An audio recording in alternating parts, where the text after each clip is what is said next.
In fact, the whole ethos of the transgender movement is to try to sow division between the children and the parents, or between the children and the teachers. Hello and welcome to an interview with Kevin Lister, who was previously a school teacher. You worked as a school teacher for 18 years, before losing your job for raising a couple of safeguarding concerns to do with what can only be described as trans ideology, I suppose. Is that fair to say? Completely and utterly, yeah. So I've been, as you say, in teaching for 18 years. I've moved into teaching after a career in industry. I guess my motivation was to be able to be part of developing young people's thinking skills to equip them with the challenges that I think they're going to face in the future. So I hold on strongly to the ideal that teaching is about preparing people for the future, and I figured that was the best way I could use my life.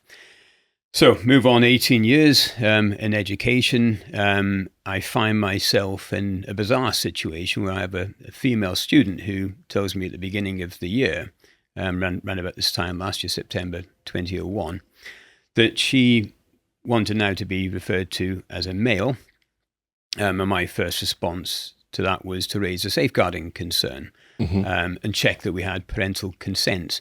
And check also that the student was making an informed decision, and check also that there was no risk that the student would be taking cross-sex hormone treatment. So 3 basic questions. And these are predicated not necessarily on your judgment alone. This is a form of legal obligation, isn't it? As a teacher, you've got to raise these concerns. Yeah. And every teacher is given safeguarding training.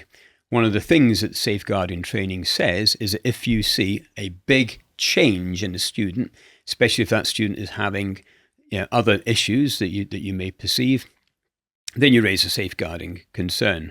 So my safeguarding concern was raised in that context, big change to the student, and it's then for the safeguarding team to then investigate. It's not for me to investigate. My job is to teach maths, and it's my job to hand that concern over to the safeguarding team. So the act of raising a safeguarding concern is a neutral act on my side. I'm not making any judgment for or against the merits of the transgender movement and its indoctrination into schools. Purely at that stage, it's a safeguarding concern. And the whole reason that these safeguarding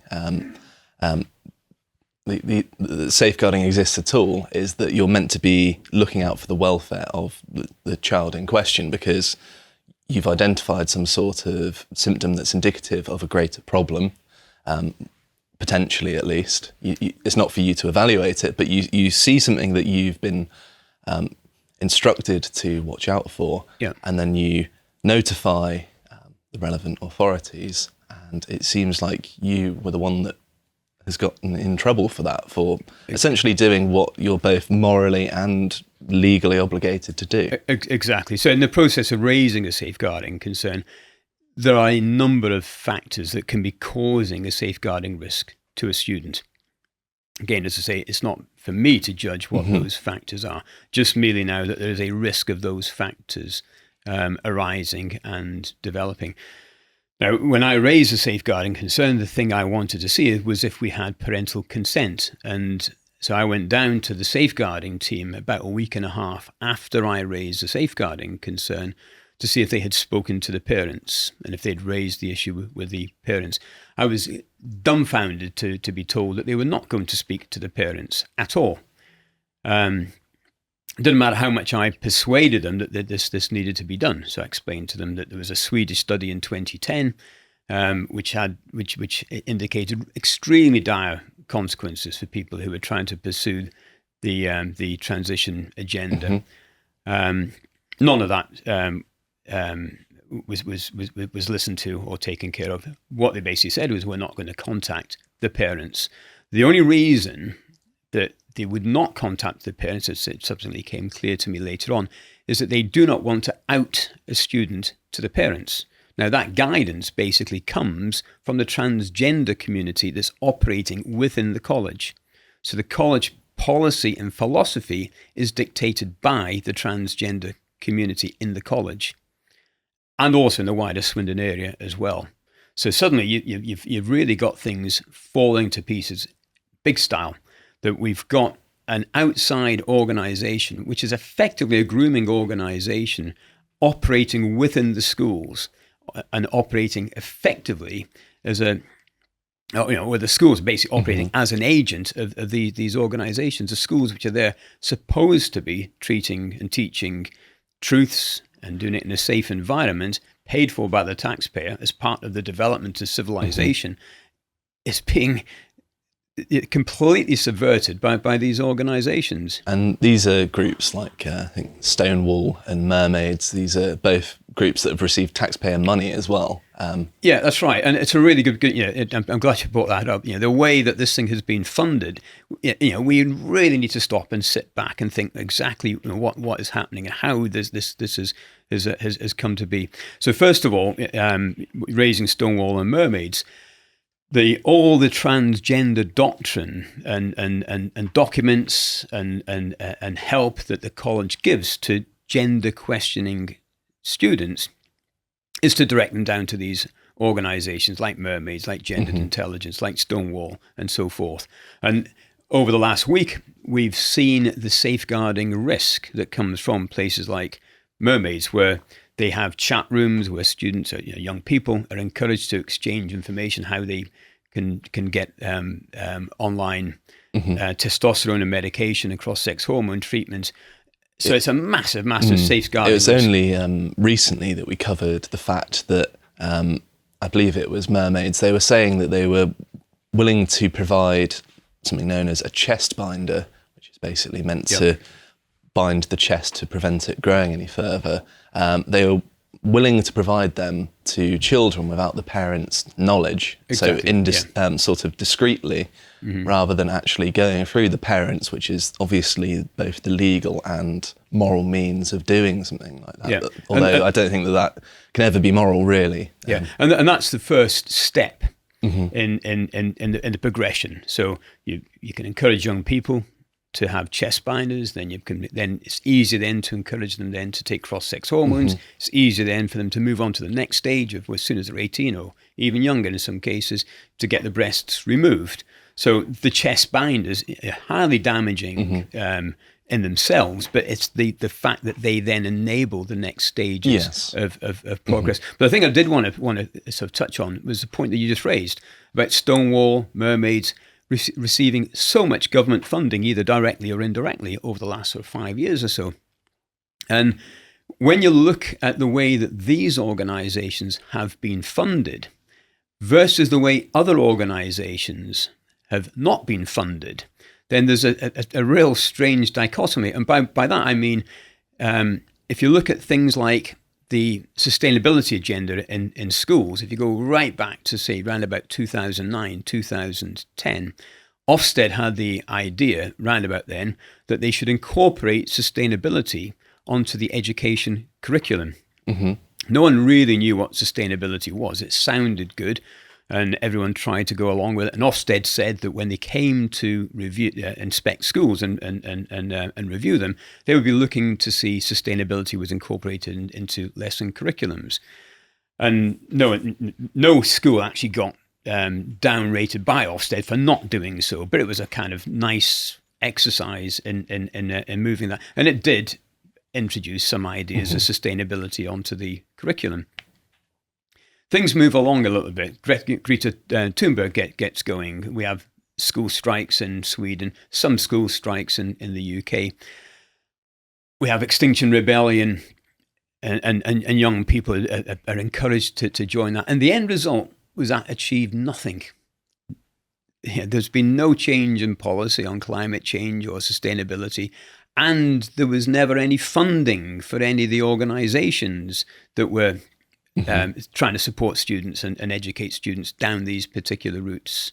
Yet at the same time, there's been enormous funding for Stonewall, for Mermaids. And I think, what's going on here? Why is it that the kind of organizations and kind of thinking that should be preparing our students for the future has had no funding, but something that is absolutely acting against the interests of our young people, has had huge amounts of government support, huge amounts of funding, cross-party support from the Conservatives and from Labour. Something's gone wrong here. Something's fundamentally gone wrong with the values of our society.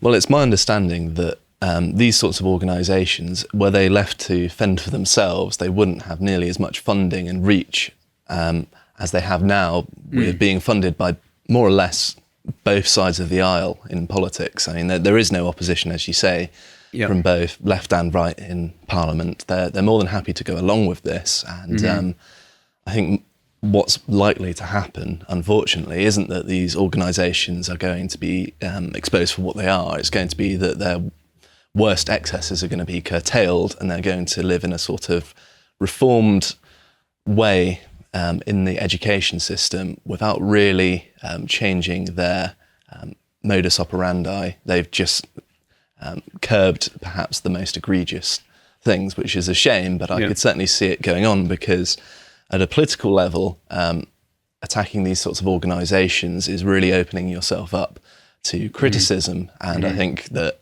we should do it anyway, because the cost, of course, of political points is that potentially children are going to be pushed down this route when they could have otherwise avoided it. And of course, as you alluded to, the consequences of that are catastrophic.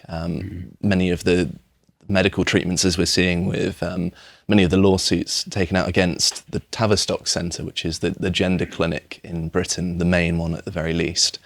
So there are lots of these lawsuits being taken out that these sorts of healthcare services, if you can call them that, are, once they get a patient or a child, they just push them along. There are cases of young children, teenagers, only consulting a so-called professional for 3 hours before being given puberty blockers, which changes their life forever at that point. It's a non-reversible medical treatment. Yeah, exactly. And you're exactly right. It's a huge medical intervention. The kind of idea that seems to be in the minds of educators and senior members of schools and colleges is that it's some kind of trivial, non-risk medical intervention, like getting a filling, or maybe as big as a thing as having your tonsils taken out. There does not seem to be the understanding that exposing a young body, a young developing body, to huge amounts of cross-sex hormones is a potentially devastating impact on the body. And then on top of that, you're then going to add surgery on top of that, completely unnecessary surgery. And the whole ethos of the medical establishment nowadays is to minimize the amount of surgical intervention. And so we have now keyhole surgeries and various incredible drug technologies, rather than actually putting a knife into somebody. But the trans movement is actually encouraging the most egregious and brutal unnecessary surgery, which is against the whole ethos of the education establishment. But the other thing I wanted to pick up on what you said, that I think is really important, is this is a thing now that is now so ingrained in the education system and in our society. It is difficult to see how this is how the society is going to get itself rid of this and get itself back to common sense and back to normality and back to science-based education and the kind of ethics and standards that we would normally expect in a school. And I think one of the things that I found was extremely concerning in my dismissal was we'd had the CAS review, or the interim CAS review, that explained the danger of social transitioning, that explained the danger of diagnostic overshadowing. All that's been absolutely clear. The interim CAS report was a devastating indictment of this. We've had the Attorney General explaining that schools and teachers that socially transition without parental consent and without a medical diagnosis can be negligent and can face liability charges. Despite that clarity, my school, my college, Swindon New College, completely ignored all of that, despite me raising it with them on multiple occasions. And I think it says a few things. It says that willingness to be ignorant as a defense. Well, actually, ignorance is no defense in law, but that seems to be the way that many schools and colleges seem to be attacking this at the moment. But in some ways, I can kind of sympathize, because something like a college has a number of young people coming into who may already be some way down that transition pathway. So they have a difficult balancing act to start playing now. And how do you provide education for those people who have been moved down those routes, perhaps even against their wishes, whilst actually also explaining that this is really unhealthy, dangerous pathway to move on. So it seems to me that this is not something that is going to be removed from the education system anytime soon. No, it's a shame as well, because from just my anecdotal experience of covering this day in, day out, it seems to be getting worse and worse, if anything, because there's no government incentive to intervene. The only thing that I've seen that's actually got results, particularly in the United States, is parents basically insisting that this stuff is completely removed from school content. And we had that in, I think it's many southern schools, where the parents infiltrated the school boards and then said, right, we're going to change it had to come to that sort of level before something was actually done, which is quite extreme. Normally, people would be receptive to criticisms, but on this matter, I think because it's so politically sensitive, nobody wants to stick their neck out to do anything about it, even though it could potentially mean preventing lots of terrible decisions. And of course, you're saying how dangerous it is, and something that certainly doesn't get circulated around is all the research in psychology that indicates that not only are these medical interventions harmful in and of themselves, but also the consequences thereof are horrific, in that the changes in rates of things like suicide become much higher, which I think is the Swedish study that you're alluding to. Exactly. Yeah, the Swedish study in 2010 shows that the suicide rate for female to male transitioners is 40 times greater than background. 40 times. And that's just a staggering statistic. And in addition, that those who don't commit suicide have much higher rates of cardiovascular problems, cancers, mental health issues, and so forth. Higher presentation of these people into jail as well. So everything, the best study that we had prior to it taking place in the prior to the trans movement developing in the UK was indicating this was an extremely poor choice, extremely poor lifestyle choice. It's basically life limiting and life shortening. But coming back to your other point as well, what needs to be done to try and stop this? And you allude to parents in the States getting onto the school boards and determining that the propaganda from the trans movement is removed from the schools. I think that's absolutely great, and that needs to be done. But I think also we need to look at a few other things in this country. There needs to be a realistic prospect of criminal prosecutions happening in this country, whereby schools and school governors and school principals can face jail for allowing and facilitating grooming activities in schools, and doing that knowingly, and doing that in full knowledge of the medical challenges and disadvantages that is now going to cause. So that needs to be one of the prime things of government. Absolutely, is to start getting realistic prospects of criminal prosecutions. And at the moment, it's very difficult to see that robustness coming through. And certainly, that's experience that I've seen in my case. The other thing is there needs to be civil prosecutions, whereby people like me who've been dismissed over this can then take action against the schools, or the students who've been groomed into these organizations and are suffering life-changing consequences can also take action against the schools. But that's extremely expensive. So for me to take my case to court is going to be in the order of about £75,000 to £100,000 by the time I've got barristers and so forth involved. And it's a complex case. And generally speaking, teachers don't have that kind of money. So almost the schools and the transgender industry know that where this battleground is, which is in the education system, those who are being forced to comply with a compelled speech cannot fight back because they have not got the resources to do so. Mm-hmm. So the option of the criminal, the option of the civil law cases are really hamstrung by the financial clout that any teacher has got. Certainly the unions are hopeless. The UCU and the NEU are both transgender affirming organizations. So the NEU withdrew their support for me because they're so busy trying to indoctrinate and encourage and bring transgender affirmation material into primary schools. So the last thing that they want is someone like me saying, this is a safeguarding issue. And the UCU union is about the same. So teachers have no place where they can go for support and backup. In terms of the criminal prosecutions, it's extremely difficult to see how criminal prosecutions can be pushed forward. Mm-hmm. So in my case, I raised the safeguarding failure by New College to Swindon Borough Council, to the multiple agency safeguarding hub.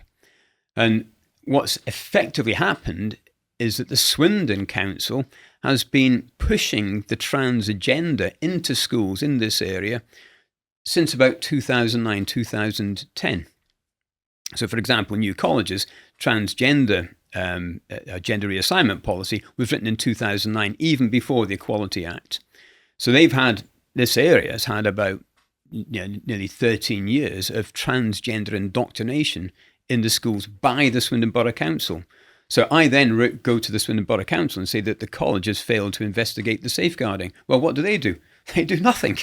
So, but the Swindon Borough Council are the ones that manage the safeguarding. So they are the ones that should be bringing the criminal prosecution. So we can't get the criminal prosecutions going because there's a complicity already within them.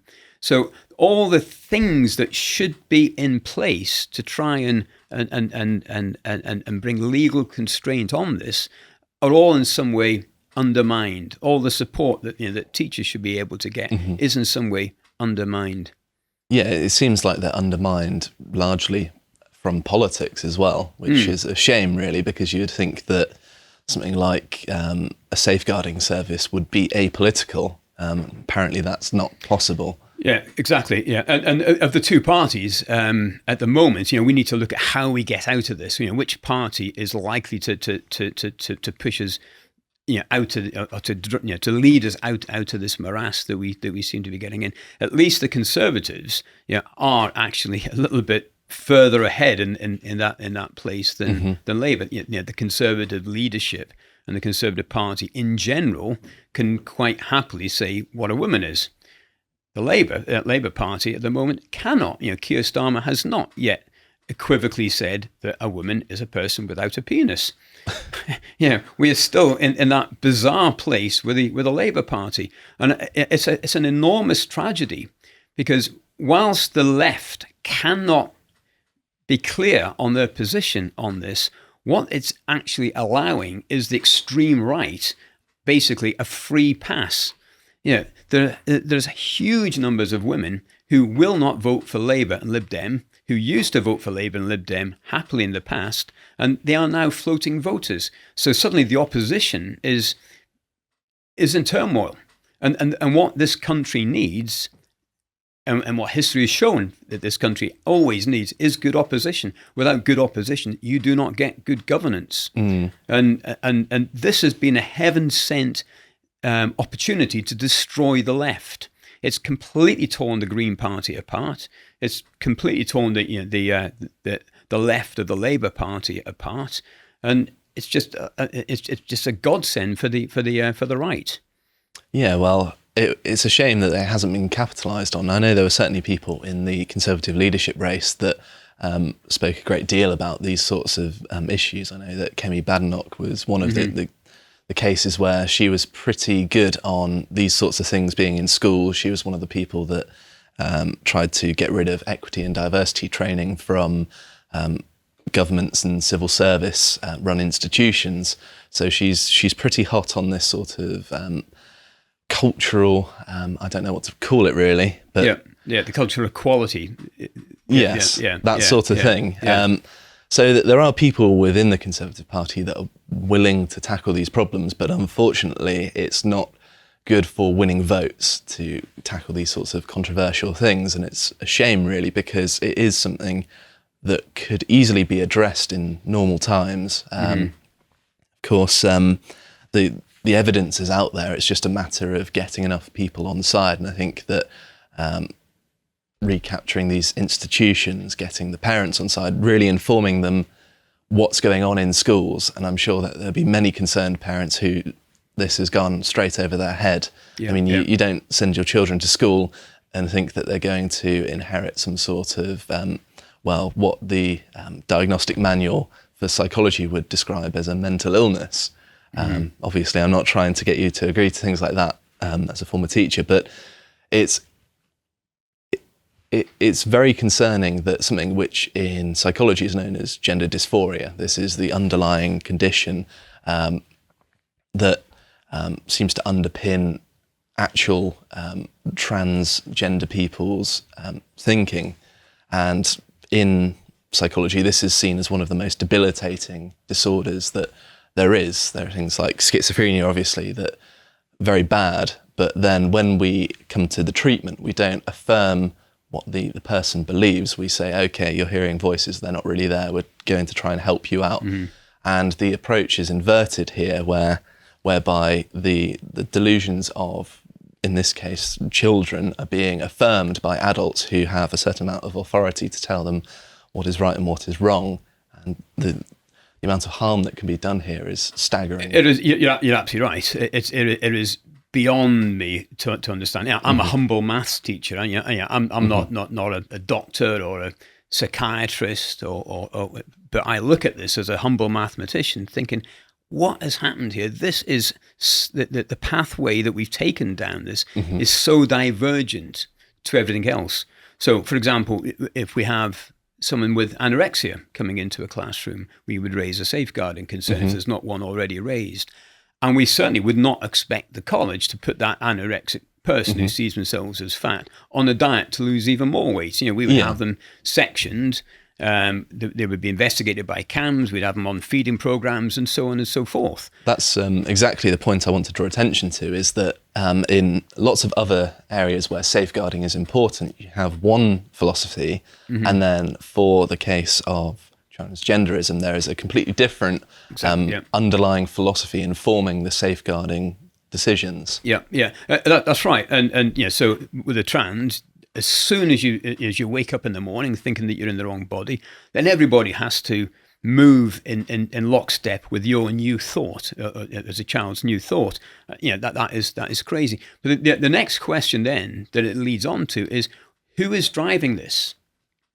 Is it being driven by children in some kind of hysteria, or is it being driven by adults who are in some way trying to support this to protect their own interests in whatever those interests may be? And I think there's a big argument to say that this is primarily driven by adults. It's then amplified by children. So it's the adults that profiteer from this. The drug companies, the surgery companies, the plastic surgeons, and so forth. The mermaid charities, the Stonewall charities, they all profiteer from this. So they're quite happy to encourage young people to get onto these pathways of surgery, of medication. And then the young people then think, okay, this is really cool. The adults are supporting us. We can get onto our chat lines via mermaids and so forth. And no risk warning is given to them about the dangers of taking cross-sex hormones. So it seems to me this is very much an adult-led movement, where interests are being protected at the expense of young people. And I think, as a society, we really need to look quite carefully at how those motivations are happening. I think for me, when I was going through my disciplinary process at New College, I couldn't help but think that the people who were driving the disciplinary process were in general women. So the college principal is a woman. The vice principal who was doing my investigation was a woman. The disciplinary manager, the chair of the disciplinary meeting, was a woman. The HR lady was a woman. They're all middle-aged women. I couldn't help but thinking, well, actually, none of them are actually putting themselves forward for transition, or even taking a breast off, so that they, in sympathy for the young people who they're trying to encourage down this route. It just seemed to me completely bizarre that middle-aged women can be encouraging young girls to go down this pathway. And I'm trying to sort of, think through historical equivalents where people have basically fed other people into machines and destroyed them. And there are some, there are parallels in history where that has happened. And history teaches us many lessons, and most of them quite unpleasant. And I think people in those positions of power that are basically abusing those positions of power and pushing young people, vulnerable young people, into pathways of near total destruction, need to start looking at the history books and reading through some of the philosophy books and so forth, and see where they think their moral positions are actually sitting. So I understand now that you raised a safeguarding concern with regards to a child that wanted to change their pronouns, I think is what you said. And there was also another concern, and that was with a teacher as well, who seems to be... Yeah. So one of the things that I hadn't understood when I raised the first safeguarding concern was the extent of the transgender philosophy in the college. So I'd only been in the college for about a year at that stage. I had a very, very, very, very busy year, so I hadn't really, fully understood some of the philosophies within the college, some of the unwritten philosophies.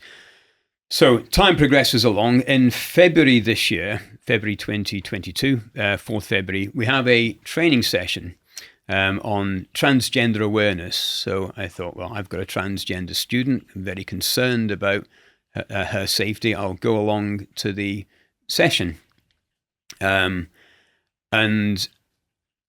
the title of the session when I was there was Transgender, Getting It Right. Well, I thought, well, suddenly something's quite incorrect here. This gives the supposition that whoever's giving the talk has got it right, and they're not really going to listen to anything else. So the lady giving the talk was a female lecturer from the college. She explained that her qualification for giving the talk was that her daughter had transitioned to a male, and he's now doing very well at whatever university he was at. And then she said she'd also directly supported 4 other students to transition. At that point, I was nearly sick on the spot.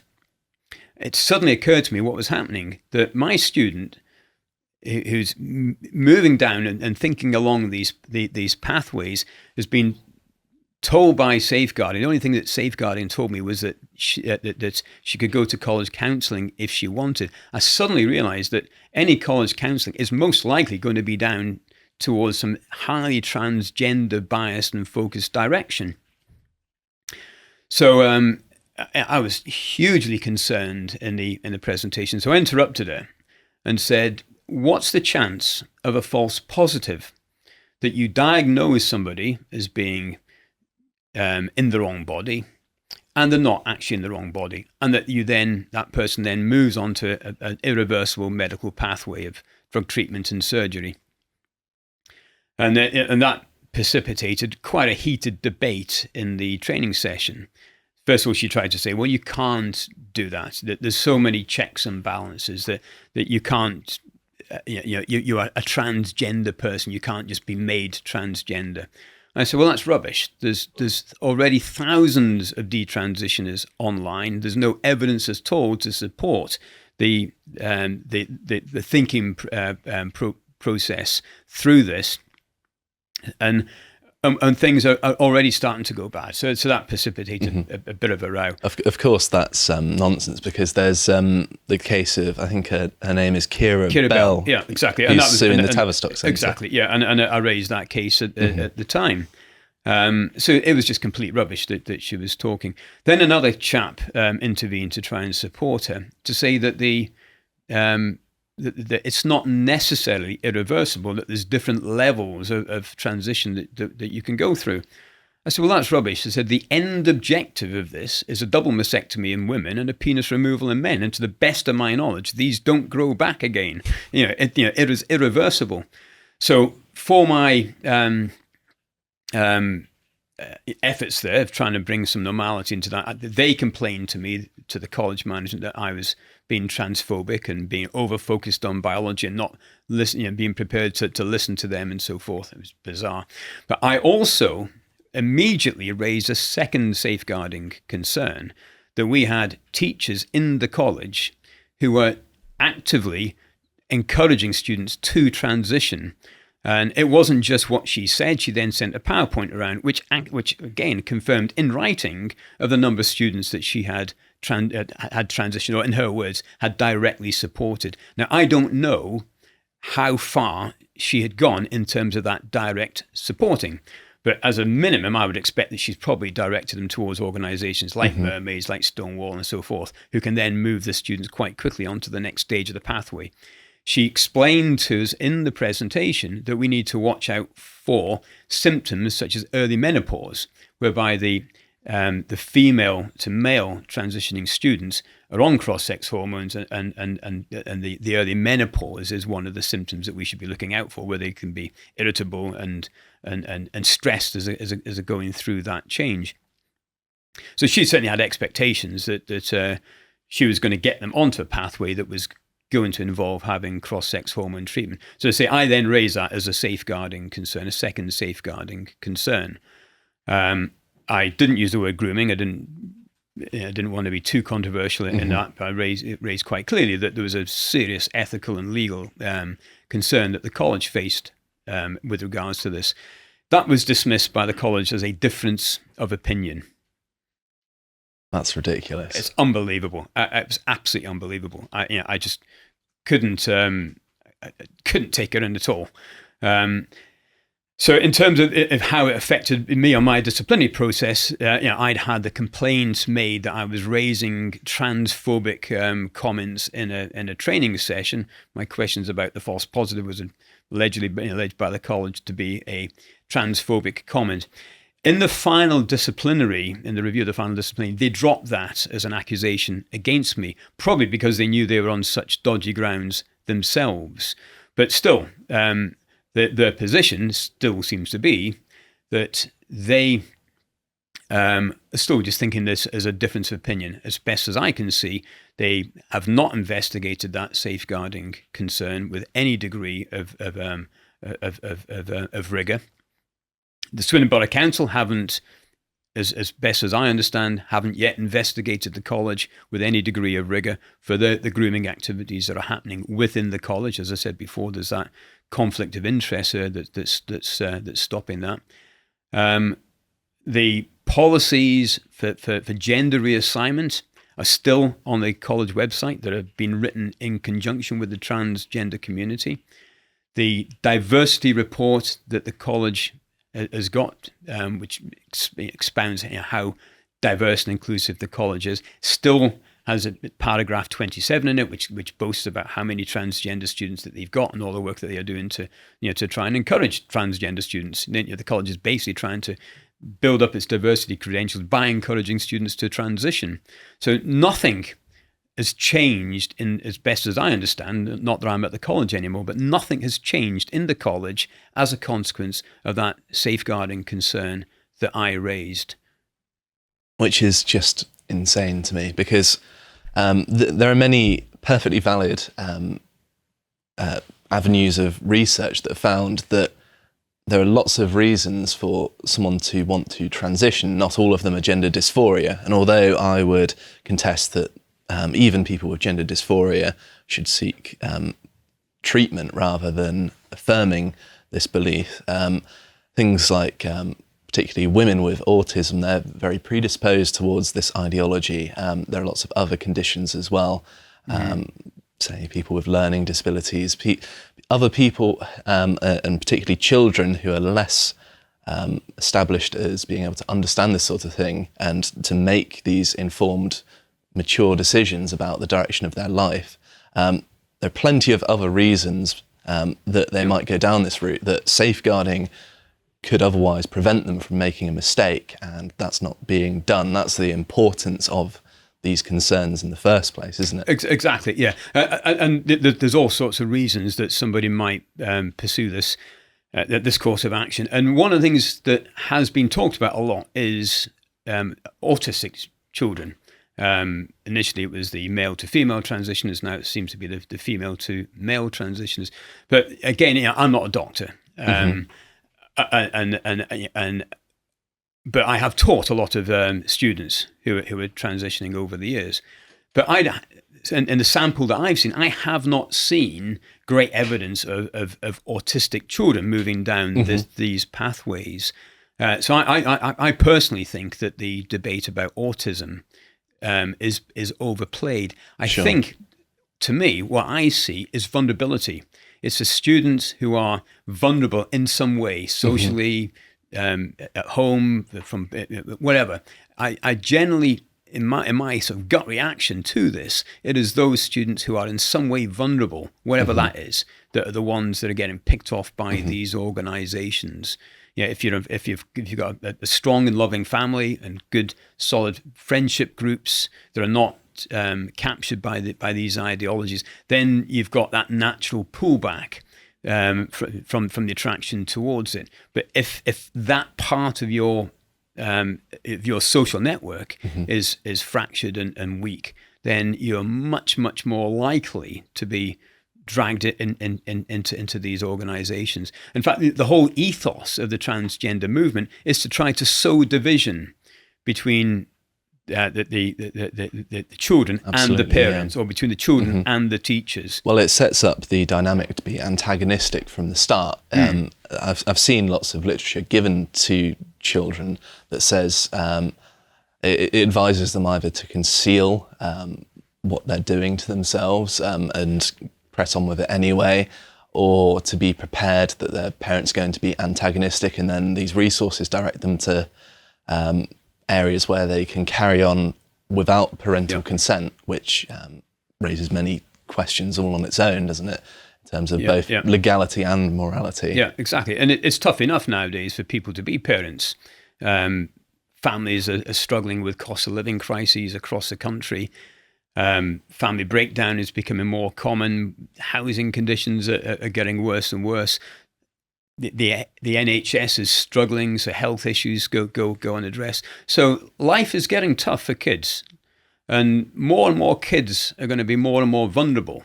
And so it's already tough being a parent and trying to navigate your child through the complexities that society is now throwing, and so that dynamic becomes an easy target for the transgender movement to exploit, and there's no question at all. That is exactly what their strategy is. In fact, there's a thing going around on Twitter a couple of days ago about mermaids talking about how to complain if anyone misgenders you, like your parent or a teacher or whatever else. So they are actively trying to drive a wedge between the adults who would seek to protect and the children that they are seeking to effectively groom. Yeah, well, it seems to me that these charities and these supposedly non-governmental organisations have captured the political institutions and now exercising their power because they know that they're not going to be held accountable. But something that you are doing is you're taking your school to court, aren't you? Yeah, exactly. We'll potentially we'll be fighting this through the courts. So the barristers and solicitors are putting the papers together. Okay.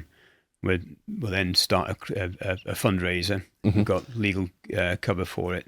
So, and where would people at home be able to find your fundraiser? I'll be tweeting that out. It'll be on the crowdfunder website, and so that'll be in the next couple of weeks. We've got a number of things that we need to go through first.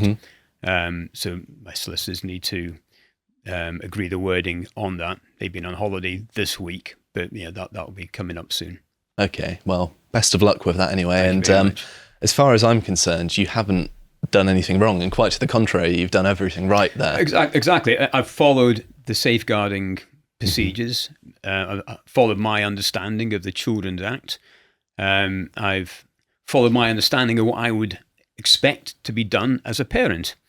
I would not want anyone doing anything like this to my family. I certainly wouldn't do it to anybody else's family, to transition a child under the parent's nose. I've followed all the safeguarding guidance. I've followed the DFE guidance of making sure that parents are involved in decisions of these natures. And bizarrely, I found myself losing my job for it. I think one of the interesting things is parallels in the past, as I sort of alluded to earlier on, that when you see organizations in the past, totalitarian type organizations, where everybody is allegedly or seemingly supporting the organization, that people are coerced into doing so. Mm-hmm. And I think we've got a similar situation here in the education. Absolutely, yeah. That teachers are basically coerced into all singing the same song. So a teacher typically cannot choose to not go along with a compelled speech. To do so and ends up in a situation that I find myself in. So everybody is basically saluting the transgender movement, and I've been one of the few people to say, no, I'm not going to do this. I'm not going to comply with the compelled speech. I'm going to make sure that I go with the safeguarding processes first of all. And that I make sure that we've got parental consent and so forth, and that all the avenues are properly investigated. But the problem is that for most teachers, the salary is not good on teaching. If you're trying to pay a mortgage, you're trying to feed your family, you cannot risk even a couple of days loss of pay. Most teachers are working, paycheck to paycheck to paycheck. Fortunately for me, I'm getting closer to the end of my career than I am at the beginning of it. So, I can, stand up for these things without taking the same degree of financial pain that younger teachers would take. But we're all kind of trapped into the system that we cannot question it at all. That the political positions are not there. That the institutions are not robust enough to try and protect young people. It's a terrible situation for teachers to find themselves in. Absolutely, and I very much appreciate the fact that you did take a stand on this, because too few people do, and I think that's again part of the reason that this carries on, is that people allow it to. And if more people did what you were doing, then maybe we would see an end to this. And of course, I'm sure the people at home with children are very thankful that there are teachers that are actually willing to stick their neck out to protect their children. Yeah. Because of course, one thing that's entirely obvious to everyone is that parents care a great deal about their children, and in giving them up to schools, that requires a great amount of trust, and it undermines the entire education system. If people can't trust what goes on in a school, especially when it's against what seems to me as the well-being of their children. So thank you very much, and thank you for talking to me. Thank you very much. Thank you. Best of luck with your lawsuit as well. Thank you.